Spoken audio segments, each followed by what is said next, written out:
قرآن مجید نے سورہ انعام کی آیت نمبر 32 میں ارشاد فرمایا ہے، فرمایا وَمَا الْحَيَاةُ الدُّنْيَا إِلَّا لَعِبًا وَلَّهْوٌ، فرمایا دنیا کی زندگی نہیں ہے مگر کھیل کود، اور وَلَلدَّارُ الْآخِرَةُ، اور یہ جو آخرت کا گھر ہے، خَيْرٌ لِلَّذِينَ يَتَّقُونَ، یہ بھی ان کے لیے بہتر ہے جو اللہ سے ڈرنے والے۔ دنیا تو پہلے ہی کھیل کود ہے، اور آخرت کا گھر بھی ان لوگوں کے لیے بہتر ہے جو اللہ سے ڈرنے والے ہیں۔ فرمایا فَلَا تَعْقِلُونَ، تو کیا تمہیں سمجھ نہیں ہے؟ تمہارا شعور اور تمہاری عقل کیا تمہیں بتاتی نہیں کہ دنیا کھیل کود ہے؟ کیا تم اس کو دیکھ نہیں رہے ہو کس طرح سے لوگ دنیا چھوڑ کر کے جا رہے ہیں؟ قرآن مجید نے جو واضح ارشادات ہمیں دیے، ہمارے بزرگان دین نے، صوفیاء کرام نے، علماء حق نے ان ارشادات کی توضیحات اور تشریحات کر کے زمانے کے مطابق لوگوں کے دلوں تک ان باتوں کو اتارا، اور دنیا کی بے ثباتی، دنیا کا کمزور پن اور آخرت کی فضیلت لوگوں کے دلوں میں ان لوگوں نے واضح کر دی۔ یہ سلسلہ سیدنا امام زین العابدین رضی اللہ تعالیٰ عنہ سے لے کر آج تک صوفیاء اور اولیاء کی جماعت میں جاری و ساری ہے۔ ان اولیاء اللہ میں سے کچھ لوگ ایسے ہیں جو بالکل قرون اولیٰ کے لوگ ہیں، جو صوفیاء کی جماعت میں سابقون الاولون کہلاتے ہیں۔ ان میں ایک بہت بڑا نام داتا گنج بخش علی حجویری کا ہے۔ حضرت ابو الحسن سید علی بن عثمان حجویری رحمۃ اللہ علیہ، داتا صاحب رحمۃ اللہ علیہ کے وصال کو تقریباً 1000 سال ہونے کو۔ کچھ باتیں ایسی ہیں جنہیں تھوڑا سا غور کے ساتھ، ٹھنڈے ذہن کے ساتھ سمجھا کریں۔ اسلام کی تاریخ 1400 سال کی ہے،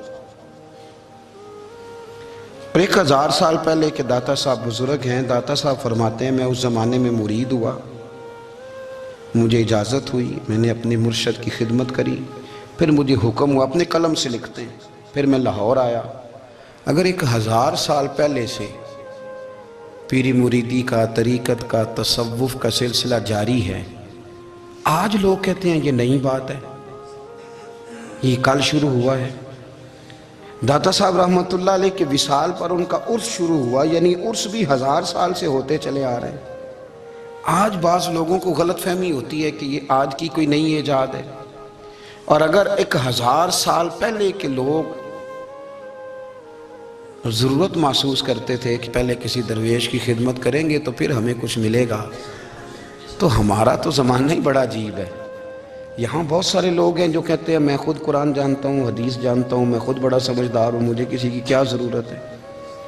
بہت ساری چیزیں ایسی ہیں جنہیں ہمیں غور سے دیکھنا چاہیے۔ 1000 سال پہلے داتا صاحب، اور پھر داتا صاحب کہتے ہیں میرا کسی عام گھرانے سے تعلق نہیں، میں مدینے والے محبوب کی اولاد ہوں، سید ہیں۔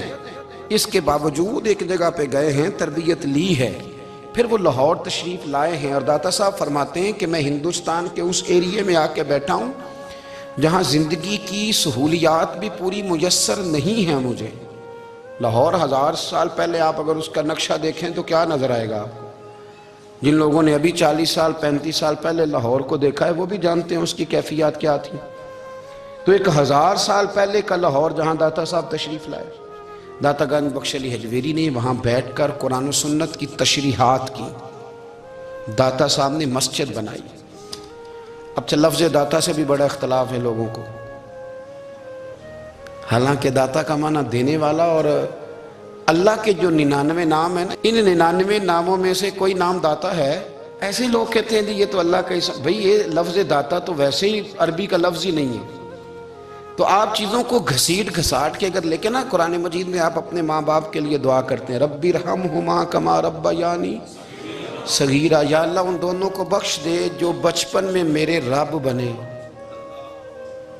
رب ارحمہما کما ربیانی، صغیرہ، رب کا معنی پالنے والا، تو قرآن مجید نے تو ماں باپ کو رب کہہ دیا تو شرک ہو گیا۔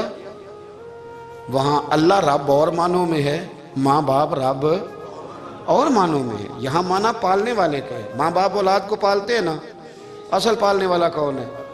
اللہ۔ تو اب کسی نے کہا کہ ابا آپ نے مجھے پالا ہے، تو کافر ہوا کہ مسلمان ہوا؟ چھوٹی چھوٹی باتوں میں لوگ تقسیم کرتے ہیں اہل اسلام کی، یہ درست نہیں ہے۔ قرآن مجید نے حکم دیا کہ ان کے لیے دعا کرو ان لفظوں کے ساتھ۔ تو داتا کا معنی ان کا لقب ہے، یہ معروف لقب ہے ان کا، اس کا معنی دینے والا۔ تو بھئی اگر آپ مجھ سے کو 2-3 مسئلے سن لیتے ہیں، میں آپ کو دے دیتا ہوں تو شرک نہیں ہوتا۔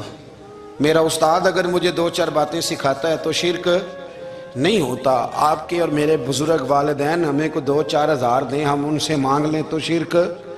تو یہ اتنی زیادہ وہ معاملہ نہیں ہے، آپ اس کو سمجھیں۔ لوگ الجھاؤ پیدا کرتے ہیں، اس الجھاؤ سے بچنا چاہیے۔ ہم سے بندہ مسلمان تو ہوتا کوئی نہیں، لیکن ہر جمعے کو 2-4 لاکھ کو کافر ضرور کر دیتے ہیں۔ جانے کب مار دے کوئی مجھے کافر کر کے، شہر کا شہر مسلمان بنا بیٹھا ہے۔ تو اتنا سستا نہ کریں اس چیز کو، چیزوں کو سمجھیں اور غور کریں۔ تو داتا صاحب رحمۃ اللہ علیہ نے قرآن و سنت کی تشریحات کی۔ اب ایک بات میں کہنے لگا ہوں، داتا صاحب رحمۃ اللہ علیہ، بابا فرید صاحب رحمۃ اللہ علیہ، حضرت شیخ عبد القادر جیلانی غوث پاک رضی اللہ تعالیٰ عنہ، یہ وہ بزرگ نہیں ہیں کہ جن کی تاریخ دفن ہے، جن کا کوئی پتہ نہیں کہاں سے آئے، کہاں گئے، کیا تھے، کیا کرتے تھے۔ یہ وہ اس طرح کے لوگ نہیں ہیں۔ ان لوگوں کا کلام اصل صورت میں آج بھی دنیا میں موجود ہے۔ بابا فرید کی تحریریں موجود ہیں، حضرت غوث پاک کی کتابیں موجود ہیں، داتا گنج بخش علی حجویری کی کشف المحجوب شاید دنیا کی ہر زبان میں ملتی ہے۔ اب میں جو بات کہنے لگا ہوں اس پر غور کرنا۔ اگر کشف المحجوب آپ پڑھیں نا ساری، تو سب سے پہلے وہاں ملنگوں کا داخلہ بند ہوگا، کوئی ملنگ آپ کو نظر نہیں آئے گا، چونکہ داتا صاحب کی تعلیمات بالکل اس کے برعکس ہیں۔ فوری طور پر وہاں عورتوں کا داخلہ بند ہوگا، چونکہ داتا صاحب کی تعلیمات اس کے بالکل برعکس ہیں۔ میلے ٹھیلے یہ ساری چیزیں وہاں بند ہوں گی۔ یہ کوئی کہیں نہیں داتا صاحب نے کہا کہ پنڈی سے پیدل آنا بڑے بڑے جھنڈے اٹھا کے اور میرے مزار پہ حاضری دینا، داتا صاحب اس کے مخالف ہیں۔ اس لیے کہ وہ کوئی ایسی چیز تو نہیں کہ وہ دفن ہے۔ داتا علی حجویری کی تعلیمات تو لکھی ہوئی ہیں، کتاب موجود ہے، اور ہر چیز کا انہوں نے بیان کر دیا اس کے اندر۔ علم سے شروع ہوئے ہیں وہ، علم، عمل، فقر۔ داتا صاحب نے تو کھانے کے آداب بھی بیان کیے، داتا صاحب نے چلنے کے آداب لکھے ہیں کشف المحجوب کے اندر، داتا صاحب نے بولنے کا شریعت میں کیا طریقہ وہ بھی بیان فرمایا۔ داتا صاحب نے تو کوئی ایسی چیز نہیں ہے جو آپ کہیں کہ باہر سے لے کے جانی پڑے۔ مسئلہ تو یہ ہے کہ یہ جو کچھ ہو رہا ہے، ایک آدمی ان کی قبر سے پھول اٹھاتا ہے اور وہ کسی کے گلے میں ڈالتا ہے تو اس کا بھی اسے 400-500 روپیہ نظرانہ چاہیے۔ یہ کہاں لکھا ہے داتا صاحب نے؟ کس کتاب کا حصہ ہے؟ ان کے مزار کو آپ جس مرضی چیز سے غسل دیں، اور داتا صاحب نے نہیں کہا تھا کہ سندل لے کے آنا تو میری قبر کو غسل دینا، انہوں نے کہیں نہیں کہا۔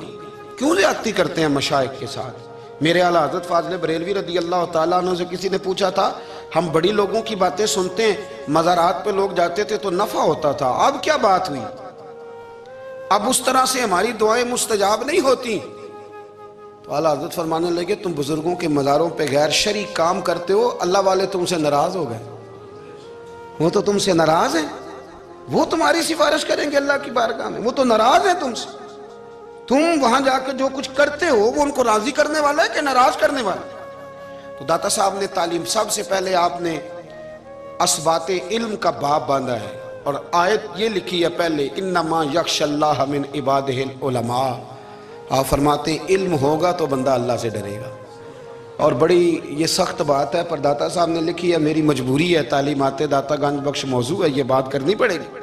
داتا صاحب کہتے ہیں جو بندہ بغیر علم کے فقیری کا دعویٰ کر جائے، وہ اسی طرح ہے جس طرح کنویں کے گرد بیل پانی نکالنے کے لیے گھوم رہا ہوتا ہے، وہ چلتا تو رہتا ہے پر اس کی منزل کوئی بھی نہیں ہوتی، وہ گھومتا تو رہتا ہے پر اسے نتیجہ کوئی ملتا نہیں۔ فرماتے ہیں وہ اس بیل کی طرح ہے کہ گھومتا تو رہے گا پر کوئی منزل اسے میسر نہیں آئے گی۔ اگر کوئی منزل لینا چاہتا ہے تو پہلے اللہ کی کتاب پڑھے اور مدینے والے محبوب کی حدیث یاد کرے، پھر اسے منزل نصیب ہوگی، ورنہ اس کے لیے کوئی رستہ تعین ہو سکتا اور داتا صاحب نے پھر حدیث لکھی نبی کریم علیہ السلام کی، فرماتے ہیں کچھ علم حاصل نہیں کرتے، کچھ علم لیتے ہیں پر اس سے نفع نہیں لیتے، پتہ ہوتا ہے پر عمل نہیں کرتے۔ آپ نے حدیث لکھی ہے، نبی کریم علیہ السلام نے فرمایا